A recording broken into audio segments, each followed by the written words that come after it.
बिस्मिल्लाहिर्रहमानिर्रहीम।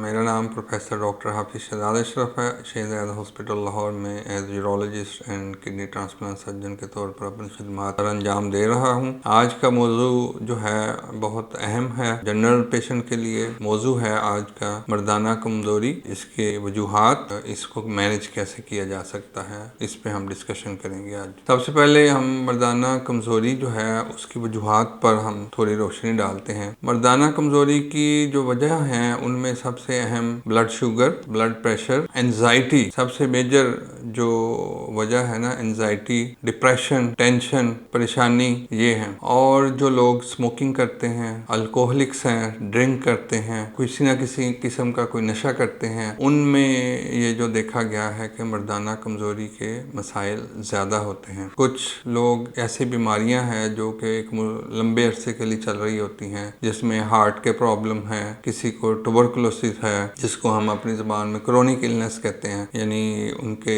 जिगर ख़राब है, जिगर फेलियर चल रहा है, या गुर्दे ख़राब हैं, किडनी फेलियर जिसको हम कहते हैं वो है, किडनी फेलियर है, लीवर फेलियर है, हार्ट के मसाइल हैं। और ऐसे मरीज़ अपनी लाइफ में रेगुलर दवाइयों पे उनका सिलसिला चल रहा होता है। और दवाइयों के अपने असरात भी होते हैं जो कि मर्दाना ताकत में को अफेक्ट करते हैं। और ये बीमारी इटसेल्फ जो है, ये भी जो भी पुरानी बीमारियां जिसको हम कह रहे हैं जी, क्रोनिक इलनेस हैं, ट्यूबरकुलोसिस हैं, क्रोनिक इन्फेक्शंस हैं जो लंबे अरसे तक रहती हैं, ये मर्दाना कमज़ोरी की वजूहात जो ये बनती हैं। ऑलरेडी के दवाइयाँ कुछ हैं जो इनके इस्तेमाल से भी इनको मर्दाना कमज़ोरी का मसला बढ़ जाता है। अब हम आते हैं कि इन जो मसाइल हैं इनको कैसे हम कम कर सकते हैं या इसको कैसे कंट्रोल कर सकते हैं, मर्दाना कमज़ोरी वाले मसले को। ये आप देखें कि हर दूसरे बंदे को इसका मसला है। ज़्यादातर मसाइल जो हैं, स्पेशली जो यंग एज ग्रुप के लोग हैं, उनमें ज़्यादातर तो साइकोलॉजिकल हम कहते हैं काजेज़ होते हैं। ज़हन में कोई डिप्रेशन, एंजाइटी, परेशानी, कोई टोटके देसी इधर उधर से मेडिकेशन वो यूज़ करते हैं, उनके अपने मुज़र असरात जो हैं वो आते हैं। ये जो टोटके यूज़ करते हैं उस बेसिकली वो मर्दाना ताकत के लिए यूज़ करते हैं, लेकिन उसके जो साइड इफ़ेक्ट हैं वो उल्टे इन पे बल्कि गुर्दों को भी ये अफेक्ट करते हैं और गुर्दे फेलियर का भी एक वजह बनते हैं, जो कि स्पेशली वो कुश्ता जात जिनको कहते हैं, हैवी मेटल्स यूज़ करते हैं, वो इन अफेक्ट करते हैं। इसमें सबसे अहम चीज़ है कि जो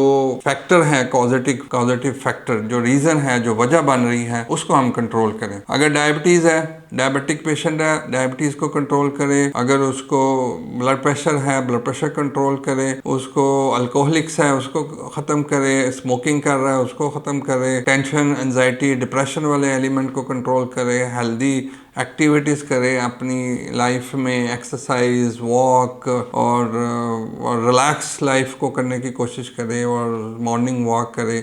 इस तरह करके वो अपने आप को कंट्रोल कर सकता है। अगर ये बहुत ज़्यादा डिप्रेशन और एंजाइटी का फैक्टर बहुत ज़्यादा आ रहा है, फिर बेहतर है कि किसी कंसल्टेंट से वो ना रुजू करें। ये तो हो गई जो वजूहात हैं मर्दाना कमज़ोरी की, और उसको कैसे कंट्रोल किया जा सकता है और इनको कैसे मैनेज किया जा सकता है, वो आज हमने डिस्कस किया। अब एक फैक्टर जो बहुत अहम है, जिसको हम बांझपन या मर्दाना इनफर्टिलिटी हमारी लैंग्वेज में कहते हैं, नामर्दगी या कह सकते हैं, उर्दू में कहते हैं शायद, वो एक अलग फैक्टर है। उसको हम एक अलग मौजू को इसको टच करेंगे बाद में। आज हमने जो टच किया मर्दाना कमज़ोरी को, मर्दाना कमज़ोरी में असल में दो चीज़ें अहम होती हैं। एक तो होती है कि बंदे का इरेक्शन कम होती है, दूसरा ये है कि उसकी टाइमिंग पे अफेक्ट जो होता है वो कम होती है। ये दोनों ही मर्दाना कमज़ोरी के ज़मरे में आते हैं। उनकी रीज़न ऑलमोस्ट सेम है जो हमने डिस्कस कर लिए हैं, और इंशाल्लाह फिर नेक्स्ट किसी प्रोग्राम में हम बांझपन, मर्दाना बांझपन पे आप डिस्कशन करेंगे। अल्लाह हाफ़िज़।